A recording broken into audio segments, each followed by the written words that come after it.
I'm Hector, baby.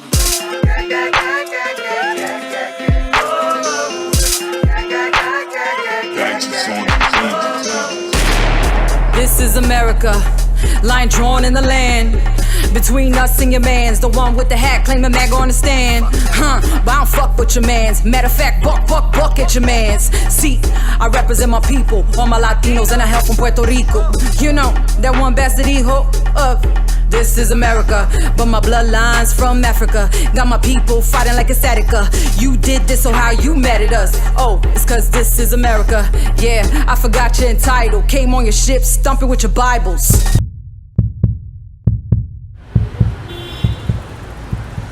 One of the hardest things that I have found about traveling the world is trying to actually maintain your friendships back home. As we all try to navigate this thing called life, it's always a blessing when we can look up and see a familiar face. Someone who's been there from the beginning and knows your story. Marilyn Camacho is one of the most talented people you will ever meet. She is not just an actress, but also a producer, a writer, a director, and sometimes a rapper if we get lucky. She is one of the few people who I will actually endure LA for. Well, because she does cook for me, but she's definitely a kindred spirit. Whether you know her by Marilyn Camacho, Rubio, Marilyn, whatever name you know her by, just know her as fierce.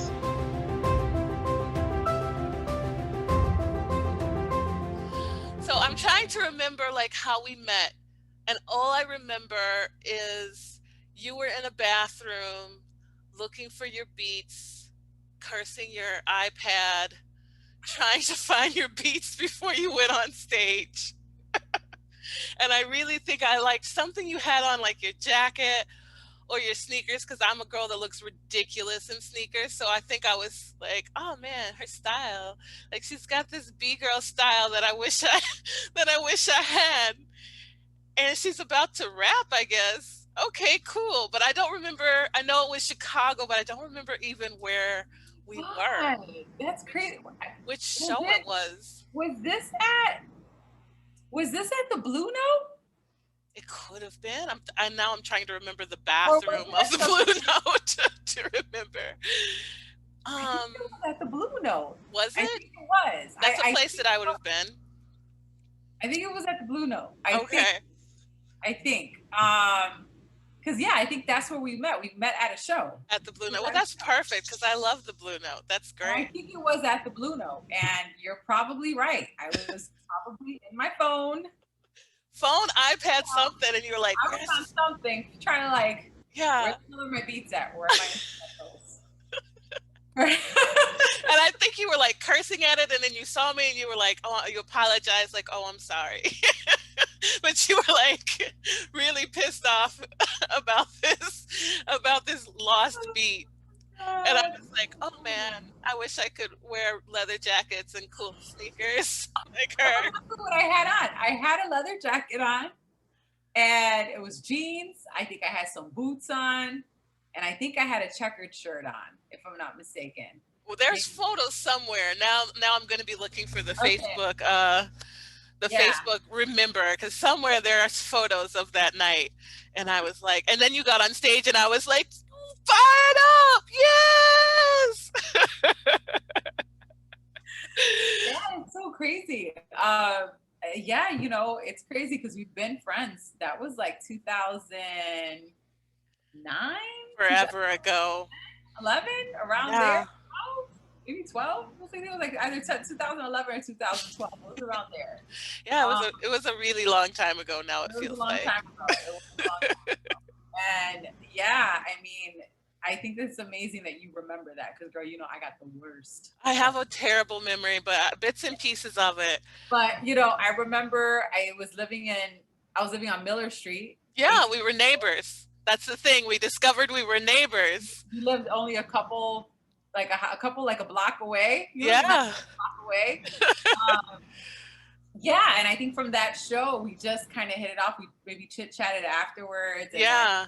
turned out we're like, oh, we live near each other. We should hang out sometime. Right. And that's all she wrote. You And I know? went to a play at Urban Theater Company. Yeah, Yep. my theater in Chicago. You did come see one of my shows. Yep. I remember you would come to my apartment. We would hang out, and then when I moved to oh my God, what was the I moved a block away.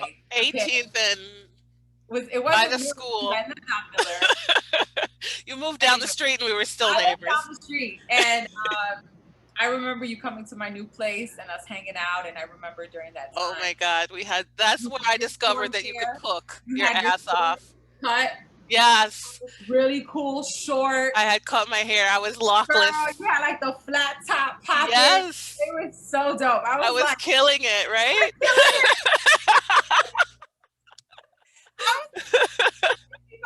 that could rock that shit, and she is rocking that. I mean, you were rocking that haircut. Yeah, it was cute, but then it got to be like just too much maintenance. Yeah, it was too much maintenance, and I was like, okay, if I just put a tam on my head, nobody knows I haven't twisted my locks in 6 months. I like to wash and go, you know? I think like from there, like we hung out in the summertime. We went to a lot of different shows, and like, you know, I just always thought you were super cool. And I was like, to me, you were like, what stood out to me about you was you really walked to like the tune of your own drum. Like you were like, I'm on some other shit, and if you ain't on this other shit, well, then you just ain't on it. But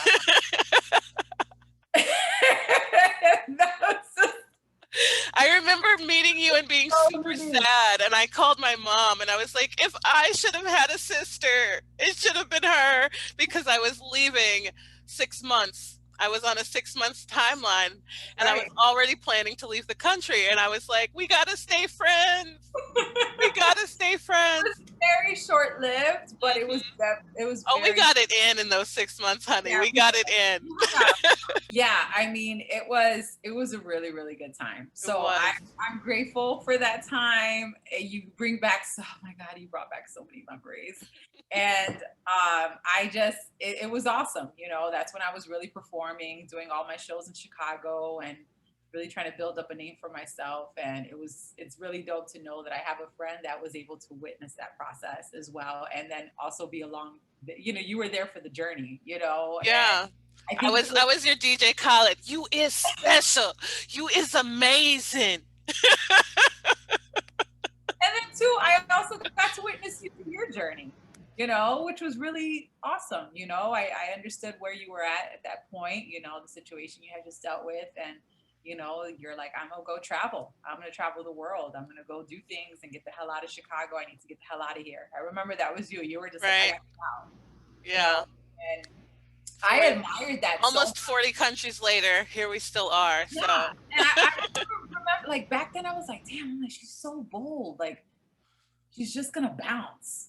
But she's not just going to like some other state. She's like going to another country. Like, this girl is getting the hell out of here. And in my mind, I was like, man, that's terrifying. You know, like it's like who dares to do that? And there's so many people that say, oh, I'm going to do this. I'm going to leave. I mean, how many people do we know from back home? Yeah. Knows that back then they were like, it's hard to leave Chicago though, I think, because Chicago people love Chicago. And I think that no matter how frustrated you are with Chicago, you miss it and you love it. And it has just this thread within your spine that is always there, you know. And when you feel like that's not the place for you right now at this moment in your journey, it's really difficult, I think, to do that, because I know you went through that whenever you moved to LA too. You were like, I gotta do it. I'm not an LA girl. Yes.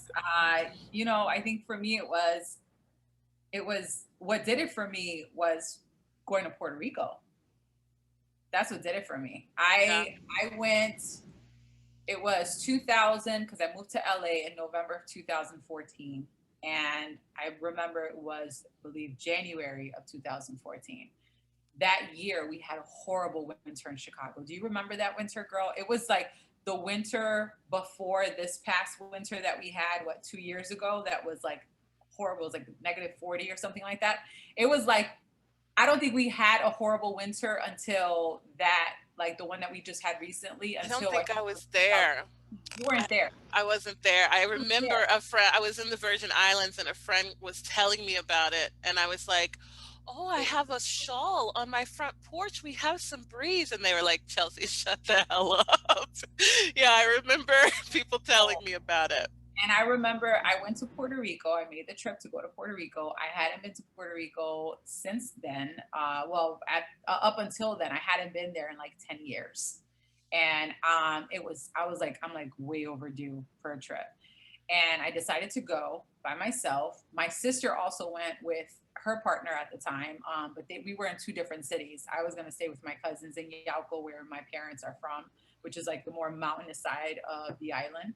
And it's crazy, girl, because to drive up there, they live at the very, very top. It's like a 45-minute drive, almost an hour, and all you're doing is going in circles. And I remember when I was a kid, I used to throw up at least 3 times when we used to drive up there. This time I didn't throw up, but I was nauseous. By the time we got to the top, I was like, oh my God, I'm so glad it's over, because it's nothing, you're doing nothing but this, you know, and it's very narrow roads, narrow. I have no idea how 2 cars can fit on those roads, and it was terrifying. But long story short, I was there for a week and had gotten notice when I was supposed to go back to Chicago that my flight was canceled. All flights were canceled because of the weather in Chicago. So I ended up staying with my sister at her resort for an extra week, right? They extended everything. And I remember I was at the airport on our way coming back to Chicago. I got a call from my agent who was like, I have an audition for you for Chicago Fire. And I said, when is it? She's like, tomorrow morning. I'm like, oh, great. I land tonight at like 1 o'clock in the morning. Okay. So I'm like, okay. And so I was like, send me the sides. And then right before I got on the plane, my roommate at the time had called me and said, hey, do you have the spares? She's like, where's the spare key to the apartment? And I said, I have the spare. And so does my sister, but my sister's out here with me. And she's like, oh my God. She's like, you're not going to believe what happened. And I said, what happened? She's like, I just put the key inside the door. She's like, and it literally snapped in half. That is how cold it is out here. My God. I said, are you serious? She's like, yeah. I was like, oh my God. She had to call a locksmith to get into the apartment, take out the key. And I remember getting back to Chicago, girl, and that cold. I mean, here I was in Puerto Rico on the island, soaking up all that goodness. And make no mistake, Puerto Rico is paradise. It's paradise. And there's like this feeling that you get when you're there that feels so spiritual and feels so grounded. And it makes me, and then the fact that I was staying with my uncle, and sadly, like up the hill was where my grandparents used to live, and the house is abandoned now, which is a whole other story. It upsets me to even think that, but like it's abandoned now, you know, but I remember walking through the abandoned house and somehow still feeling the presence, the energy of my grandparents, you know, and also too, like my mother, you know, because they were there for a long time, you know, and so I think that in Puerto Rico, like there's just something very healing about that island, and I can't really describe it. You have to just be there to experience it. But when you're on the beaches, when you're walking through the forest, there's just a certain sense of calmness, and also a feel of, for me, it's a feeling of connection, and a connection to my ancestry when I'm there. So, and the weather is incredible, right? So I get back and I stood back in Chicago, and Chelsea, I went through like the worst depression, seasonal depression ever. Like I was so depressed, probably for like 2-3 months. I was so angry, like this is bullshit. Why is it like 20 degrees below zero every day? Why do I have to deal with this? I don't have to deal with this. That hawk, baby, that hawk. The hawk is real out there. It's real. You don't know until you know. You think you know, but it's painful. It's painful. It's like you will never experience anywhere. I don't give a care where you're from. You will never experience cold like that cold in Chicago. It's just no There's no comparison. And I said, you know what? I think I'm gonna move to LA. And then I ended up booking that Chicago Fire audition, right? That was my first TV role. And then shortly after that, I got a movie role. And then, I was like, okay, stay focused, stay focused. And I'm like, okay, I'm going to try to take a trip out to LA because I think it's time for me to make this move. Right. I'm tired of this cold. And I was so hurt. Remember, I was like, I'm excited for you, but I'm sad for me. Because I am not an LA person, but I will come visit you at the end of the earth. But yeah, I am not an LA person. I was like, when am I ever going to see you again? God, I know. And I did. I took like 2 trips out there. I took like a 3rd trip just to be sure. And I think probably by April, May, I was like, I'm leaving. I'm out. Yeah. I told my parents by the end of the year, I'm moving to LA. Nobody believed me. Everybody was like, no, you're not. You're not going to. Like, girl, shut up. I was like, nope, I'm leaving. And I busted my ass at work. I saved my money. Come September, October, we're like looking for apartments out there. I'm selling everything. It was crazy. And I was like, I'm just going to do it. And I think to myself, damn, what would have happened if I would have stayed? Because, Chelsea, back then, I was doing really well. Like I didn't have to, I was getting paid to do my rap shows. Yeah. So all my hip hop shows, I was getting paid. Yeah. I had a following, the following was bigger and bigger. Every show I had a bigger and bigger following. And I loved Rubio in Chicago. And I was like, do I really need to leave? I don't know if I should leave. Maybe this isn't the time to leave because I'm doing really well. And then, of course I shot the Rubio series, Rubio's World, and we just started working on that. And I'm like, man, and that's what I focused on in the summertime. That's what I was doing. And then before I left, and then theater auditions, like things were just coming. And I'm just like, I don't know if I should leave. But people say you. And Chicago's a great theater city. It is. Really great theater city. A lot of people don't know that. You leave when you're doing good. That's when you want to leave, Right. And I'm just like, okay. And when we drove out here, it was the longest drive ever, but it was a beautiful drive. Yeah. And I remember living here probably the first 2 weeks and being like, I hate the people here. So slow. Everything is slow. Why do people walk slow? Why do people talk slow? People don't pick up the phone. People don't return phone calls. People don't return emails. You come from Chicago where it's like, girl, we get it. Everything. Chicago is so fast. It's much similar to New York in that fashion. And even being gone as many years as I have been gone and having to adjust to so many different types of slowness, I've had European slow, Asian slow, African slow, Caribbean slow. I still have that within me where I'm like, do you people not wake up and handle your business and check your emails and get back to people like what is going on? And it's something you just have to try your best to reel in and to fight and to like give up control, because Chicago's a very fast moving city, and it makes you a certain way. And I knew that you were going to do amazing in Los Angeles, but I didn't think you would be happy. I was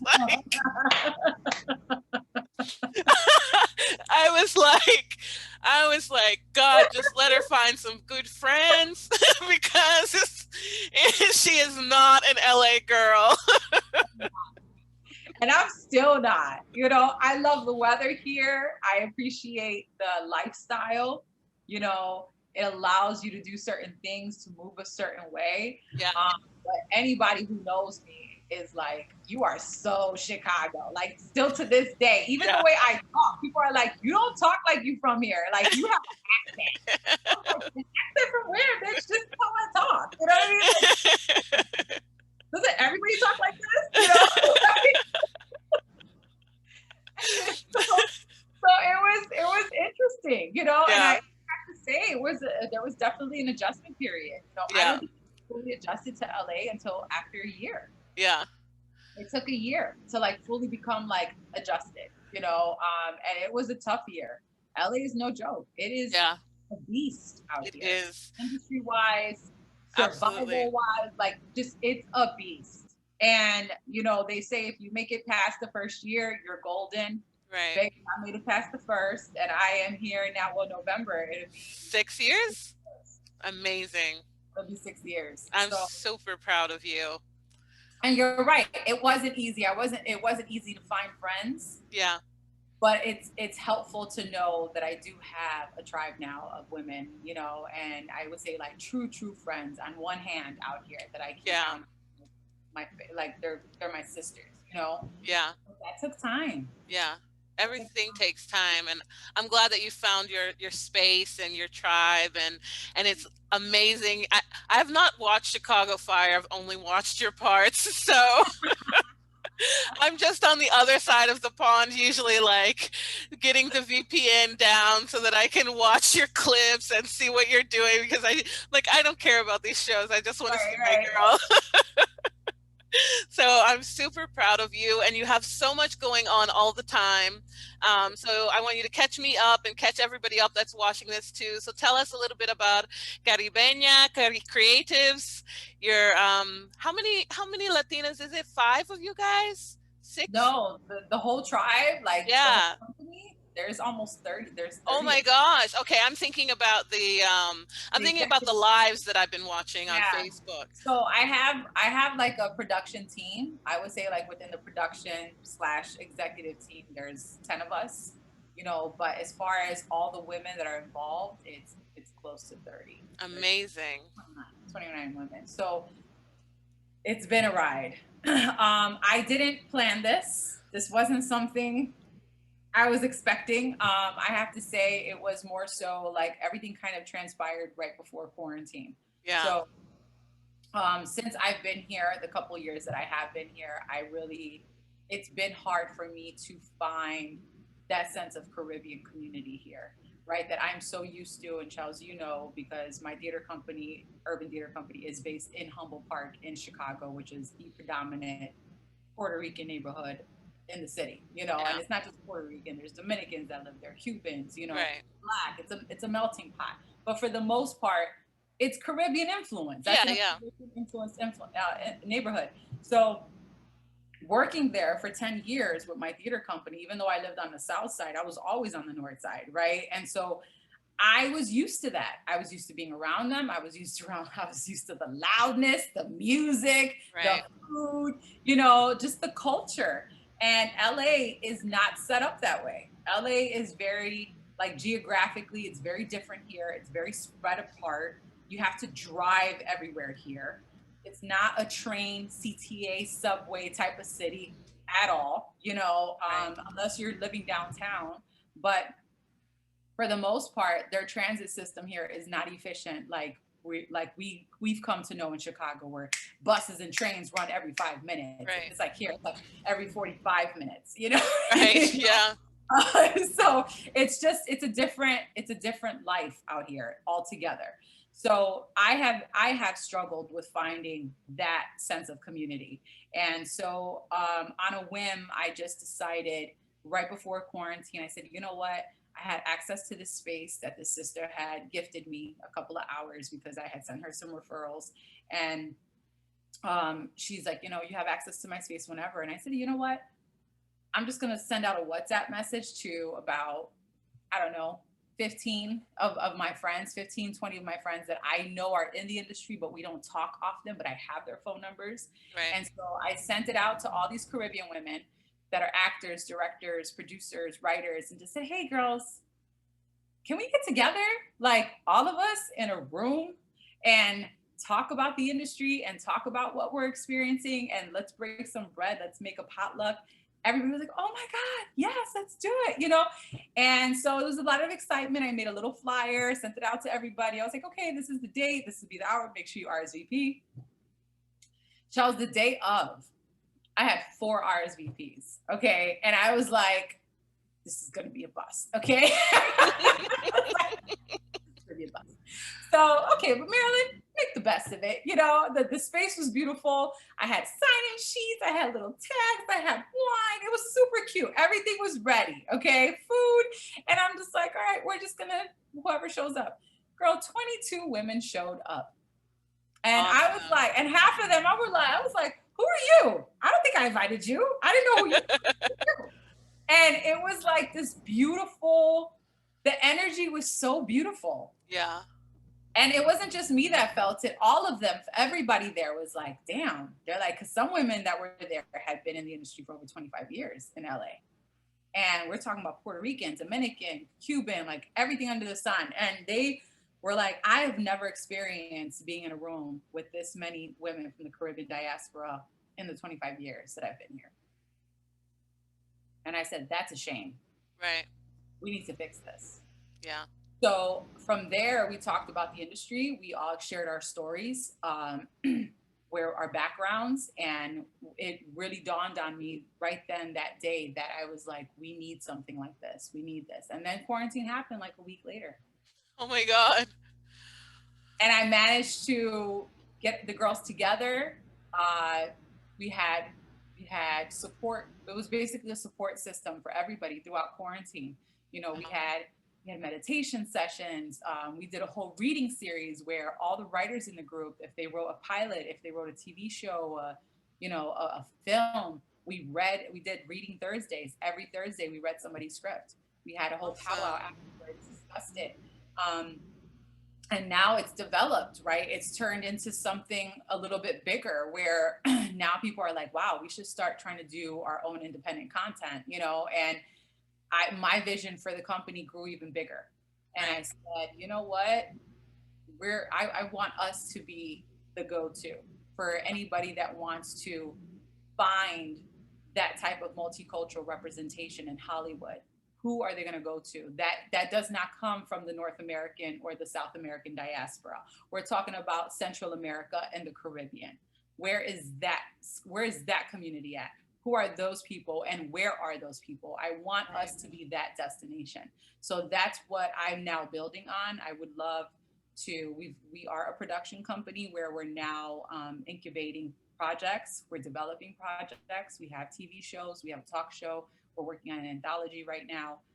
We have projects right now that we are developing and hoping to, be dropping very soon. So we're in the development phase right now. And it's exciting. So exciting. That is very exciting. I watched the play online, and I've caught a couple of the lives that you guys have done, and I just was like, yes, I'm just really excited about the energy. I'm really excited about the conversations that you guys are having up front about colorism within the Latino community and how we don't discuss it and how we don't talk about it. And, I'm half Cuban, and I get all the time, oh, but you're Black. Yeah. And, there's other stuff mixed up in there, but I'm more Cuban than anything, and, that constantly being a surprise to people, and and people not understanding that there's this side of me that has this cultural frustration in certain situations, because it's like,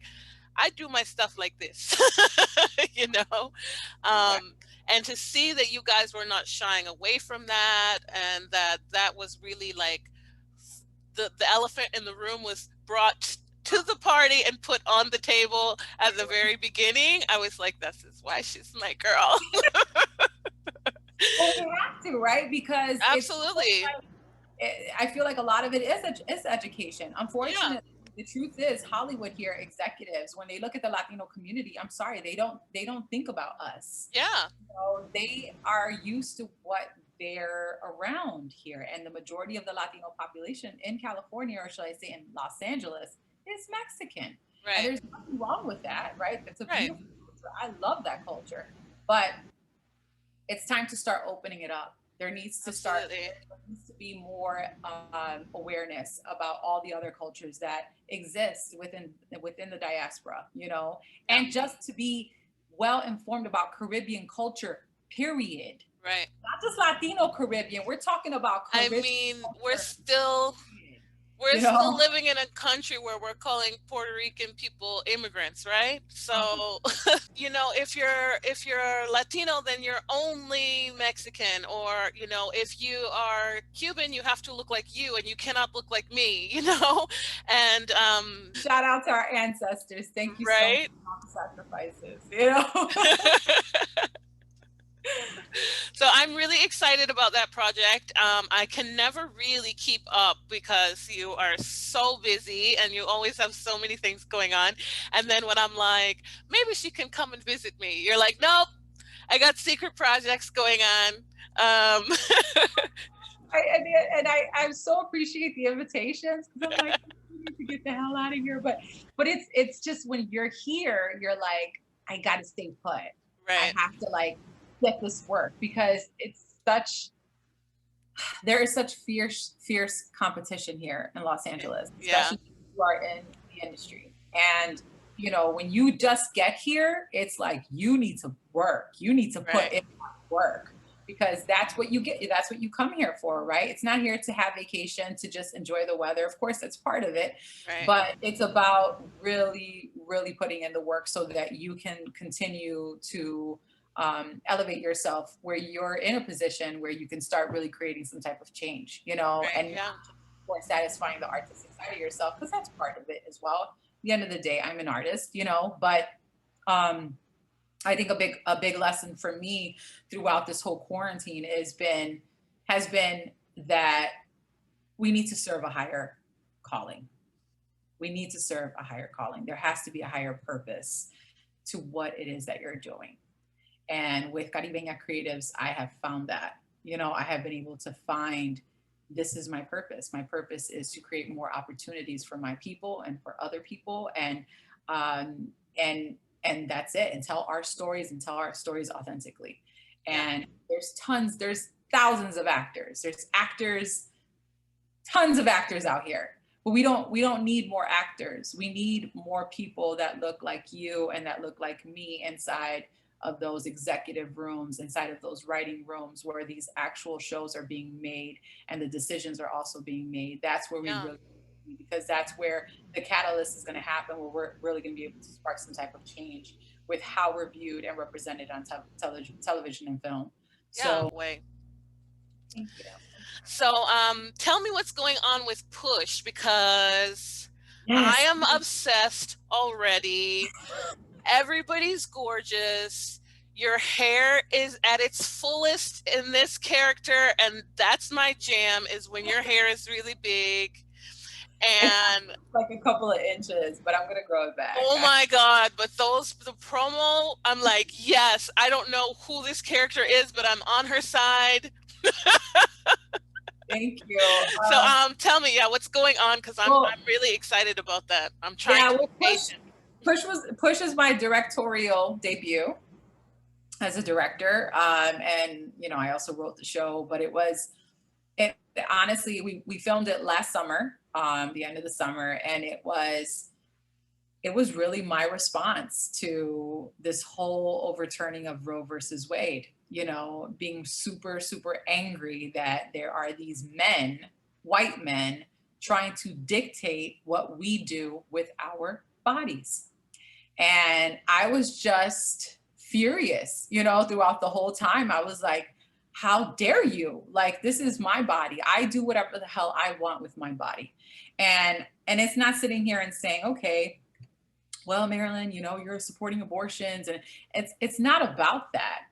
It's about control. Essentially, these men are trying to control us, and control what we do with our body. It's giving up that power, and them having that type of power over us, and us giving up that power.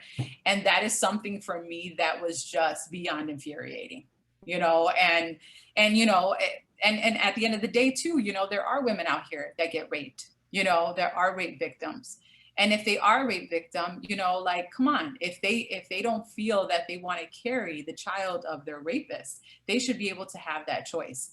So, and it's not just that scenario. There's tons of different scenarios that we can throw into that type of situation, but I definitely do feel that for me, ultimately, it was somebody sitting here and saying, I'm going to tell you what you can do with your body. And that was not okay with me. So I wrote Push, which is like a triple entendre for Right. a lot of different things, right?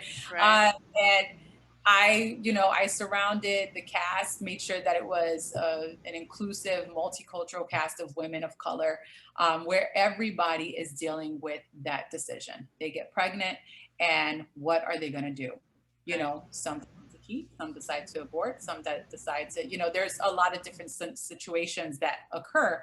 But I didn't just dig into that aspect of it. What I really wanted to bring to the forefront was the situations. Yeah.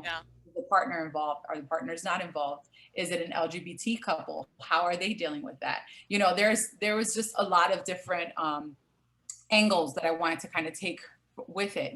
Get this bird's eye view that it's a lot more complicated than people think, and it really could change your life, in more ways than one. So I wrote it, and we shot it over the course of a weekend. It was crazy. We shot it in 3 days, and we were able. Of course, we had to do pickups, so I had to do reshooting. So it was a couple of days of shooting. It was more than 3 days of shooting because we had to do a lot of pickups and whatnot. But ultimately, it's a wonderful. It was supposed to be a series, but we've made the decision to make it a film. So it will be a short film. And I've had a couple of hiccups throughout the whole editing process. COVID was actually a big factor in getting this project completed. I wasn't able to get it completed in the time that it was supposed to because of COVID. So we had a lot of issues with that. But we're back on track, and I am super, super excited because it's currently right now in post. So we are editing it, and we're looking to have a cut of it, hopefully within about a month and a half, 2 months. So I'm excited. I'm excited, like thrilled. I'm like, I can't wait, because, with this project, I'm excited to put it out there as my first offering. And at the same time, to try to get it out there to festivals and see what it does, maybe I could. I remember you wanting to do this way back when we were in Chicago, and you were like, I want to direct, and I am super excited. It's like killing me. I feel like I should be in enough to have a sneak peek cut by now, but everybody knows I don't. I haven't seen it yet either. I'm not special, but no. When I get the first cut, you got it. I'm dying. I was so excited. Show it too. It looks amazing, and I really cannot wait for it. So congratulations on that. I'm glad that everything's back on track. I know you always have some secrets. So is there any secret projects that you can tell me about that you're allowed to share? Because I don't trust you for nothing. If I call you and say, what are you doing? You say nothing. I know you're lying to me. So. Oh my God. So, I guess it was a secret, but it kind of got out there a little bit. But within the company right now, we are developing our first TV series that will be, it's actually going to be a short form TV series. So 5 to 7 minute episodes, and it's going to be an anthology. And I will say this, it's based off the Yoruban Santeria deities, our original spiritual ancestry from the Caribbean, where a lot of our cultural references come from, where people talk about it now, but it's about demystifying what that is, right? And I think for so many years, Santeria has been, it's been taboo, and you being Cuban, girl, you know about that, Of course, yeah.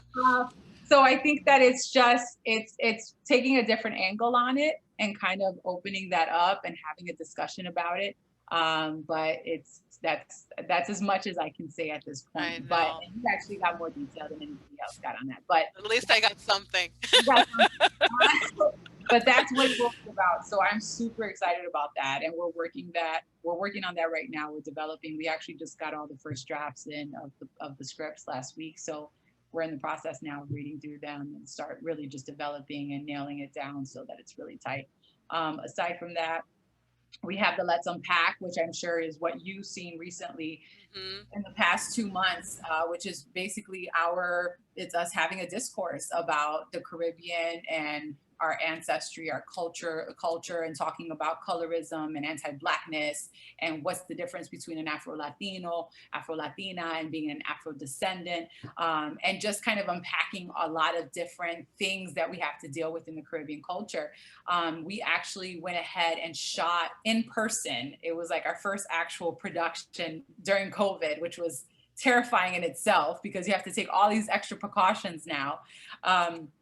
But we shot 2 episodes, and that's also currently in post. So we're hopefully looking to drop like the first episode the end of this month. So we're working on that as well. So that's turned into a talk show. And it's also about, it's not just us being up there as representations, right? But it's also of the culture, but it's also us discussing the things that we have to deal with in the industry specifically, as actresses, as writers, as directors, you know, all the things that we've had to deal with. So we don't really hold back. It's very like in your face, you know. And so that's been a really exciting thing for me to kind of put out there, because I'm like, where's the talk shows with people that look like you and me? You know what I'm saying? Besides The View and The Real and The Talk, okay, which we know have been on for a long time. But where are the platforms where it's, you know, mostly different representation of Caribbean women across the board, you know? And so that's kind of where my angle is with the show, you know, for us to really be able to explain what we've had to go through in the industry when it comes to auditioning, when it comes to trying to pitch our projects, and executives looking at us like we're crazy because they don't understand, you know? Right. So it's a lot of that, you know, so that's another project that we're working on right now. And then we are going to be dropping the 5 Under 5 series, which you're getting the first hand on that. So that's an interview series that we actually conducted through quarantine. And we interviewed over 15 celebrity Caribbean women in the industry and had them answer 5 questions under 5 minutes. And it gives us some information about them, their background. And it was just something fun that we're like, let's try to do something, you know, to keep us busy throughout quarantine, and also reach out to all these celebrities who are now accessible because they're not doing nothing. They're at home. You know what I'm saying? So, right. And we're able to get a lot of people. So it was really cool. And some of the women, like, we're like, oh my God, you learn about their background. And it's just, we got to find out so much about them that you would have never found out, you know, just in their day-to-day or just seeing them on TV. You know, we got to kind of dig deep. So that's a series that we're actually going to be dropping very, very soon too. So yeah. And then aside from that, I'm still working on a 1-hour drama that I have set. I had originally set it in Los Angeles, but now it's set in Chicago. So I'm currently in the rewriting process right now of that, but I have pitched it to several people, some networks. There is some interest, but I can't say anything yet. So we're kind of keeping that under wraps. But yeah, so I'm just writing. I'm doing another show. So you're so bored and you have nothing to do, right? I know. That's, you know, it's crazy. And of course, with that, it's like auditions, you know, they're coming in, they're slow. It's slow. Well, for me, it's slow. But, you know, I mean, they're coming in. So dealing with self-tapes, you know, here and there. And yeah, but for the most part, I'm like, well, you got to keep yourself busy in whatever other ways you can. So for me, I've turned to writing, you know, writing everything. Tell me, how have you been taking care of yourself during this COVID time? Because you are obviously very, very busy. So how have you been giving yourself some self-love? Look, I was doing really well in the beginning of quarantine. Like, I was doing really good. Okay. I was running all the time. I was on top of it. I don't know if I shared with you, I had an accident probably about 2 months ago. I went hiking with my sister and I fell basically off of a cliff about 7 feet into like a rock pond, and I dislocated my right shoulder. So so we both have been keeping secrets from each other. I see how it is. No. Yeah. The last time you came. Yeah, there was a problem. I just break. I'm just always breaking. You know, girl. So, yeah. So I am now, I had that injury. It took me out for 2 weeks. I had to stay with my sister. She was taking care of me. I really did injure my arm, my leg. And I'm not going to lie, it took me out. Like I couldn't work. Up until I just got the okay, last week that I can now start doing cardio, I can start running. So it has been very challenging for me because I'm used to leading a somewhat active lifestyle. So within these 2 past months, since I can't really do too much, I don't have the strength, I don't have full mobility in my arm, and my leg was still healing. It's been trying to control my eating habits. It's been meditating, it's been taking my vitamins and making sure that I'm staying on top of my supplements, limiting caffeine because, I love my coffee, but like making the switch and saying, okay, drink more tea. Yeah. So it's been little things like that. I am not in the best shape that I would want to be right now, but I know that I have to make sure that I heal first. And my body said, you need to be still and you need to heal. And I'm still on that healing journey. I mean, they tell me I probably won't be fully healed for about another 3 months, But the good thing is that now I can start taking, those steps and making sure that I'm getting myself active again, even if it's just walks. And that's what I was doing. I was walking a lot, I could do walks and stuff, but I'm anxious to get back out there running and, just really starting to push my body to start healing faster if I can, But ultimately I have to say that reading has been, very calming to my mind. I've read several different books. And more than anything, meditation has really become a thing for me. It's important. It calms my mind. I have a very active mind. I think this. It never stops. As a Virgo, like it never stops. And so I've had to learn to control that because it's exhausting. Yeah. It's exhausting. Yeah. And sometimes I'm overthinking everything and I'm like writing the ideas down and then the next thing comes and I'm like, no, you need to stop. You're going to drive yourself crazy, So meditation has really become a strong form of like my spiritual practice now that I incorporate every day, even if it's 5 minutes, even if it's literally all I can do is 5 minutes. I just take that moment to close my eyes, take in some deep breaths and be present. And I think that that's the most important thing is making sure that you stay present in the moment because we're in a very spiritual time, I feel right now. And it is a time where we have to be more like hyper aware, right, of our surroundings and just where we're at right now in this time, because it's been a learning experience, and I think the biggest lesson I've gotten out of this whole thing, even with my accident, was patience. Sit still. Stop running all the time. Stop going and going and going and going. And that is very much my personality. I'm very much like I am nonstop. And sometimes you got to learn to just sit your ass down and let it be. Yeah. And don't be so quick to respond to things because one of the biggest beautiful revelations that's been made to me is that when you are calm and you don't try to chase certain things, naturally things open up and things are revealed to you that probably wouldn't have been revealed to you if you would had immediately jumped on a certain situation or a certain bandwagon because everybody else is doing it. And we know how crazy it is with social media now. Everybody's on social media. So it's like, I think even more now than anything, people are trying so hard to be relevant, and constantly posting constantly. And now I have a timer. I have a timer on my Instagram. 15 minutes. I get 1 hour max a day. That's it. Yeah. That's it. Because it becomes toxic. It becomes too much. Yeah. We're already dealing with too much. So we have to be conscious of that and start limiting the things that we expose ourselves to. So that's been part of what my journey has been. I love it. Yeah. Aw, she's growing up, guys.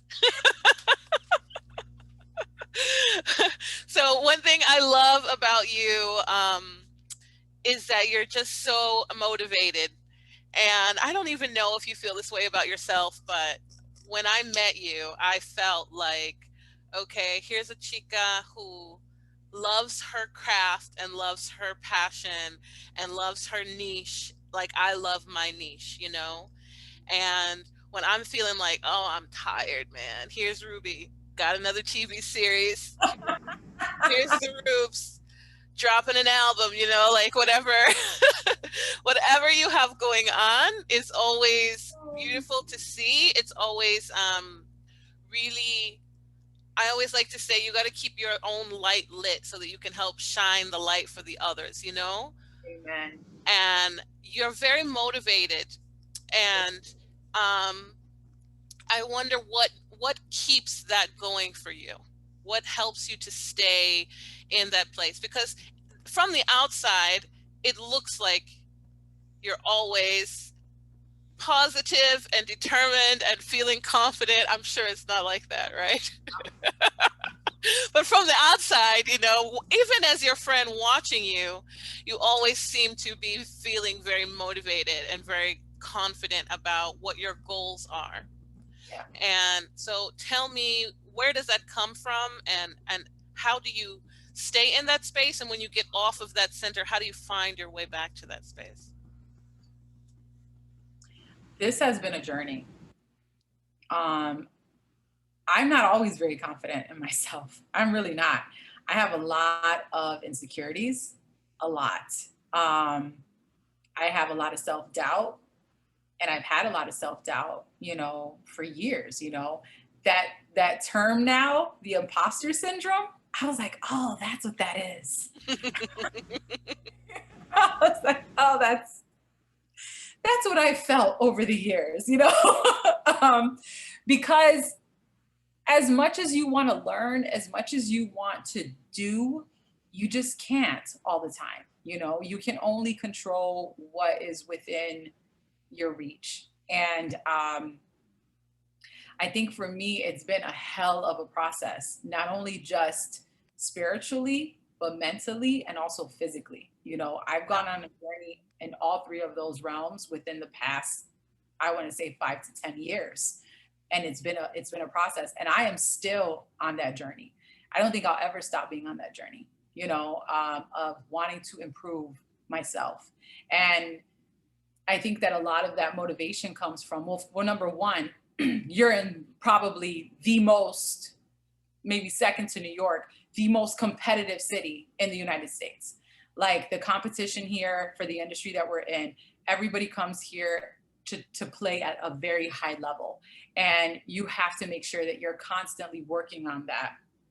Because if you're not, you know, there's thousands behind you that are ready. They are working on it. So being here has forced me to really hone in on myself, on my skill set. I'm really trying to push myself forward.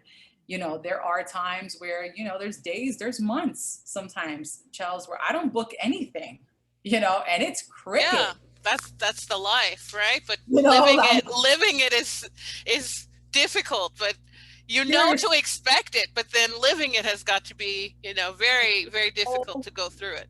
Yeah, it's a whole different thing. But what grounds me is reminding myself, why am I here? Why am I doing this? It's because I love it. It's because I can't see myself doing anything else, you know. And I keep going back to that. I keep remembering where the love is. Why am I here? And it's because ultimately I'm a storyteller. Actors are storytellers. We reflect humanity, right, back to the audience so that they can see themselves reflected, right? And we do the same thing with writing and storytelling. At the end of the day, I am a storyteller. So I think about it from that perspective. And I say, has my story been told?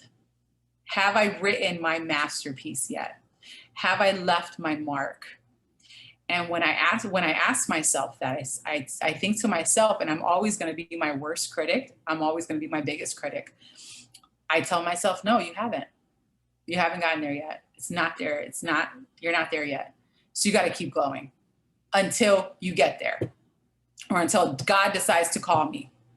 And that is what keeps me going, because that is my journey. That is my process. That is that is what keeps the motivation running. That's what keeps the engine going, is this fire that you got to get your stories out there. You have to get something big done.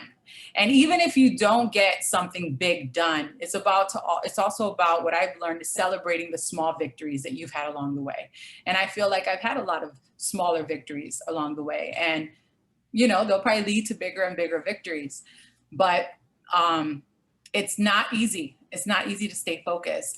We talk about this, and I think you brought it up earlier about like relationships and getting caught up in relationships, which we know, like I'll tell you for a fact, like when I first moved here, my mentors, everybody that I knew that lived out here, Chels, everybody told me, do not get into a relationship. Focus on you. Focus on your journey. Like, get in the game, get focused, and come here and do what the hell you came to do, Marilyn. And I did.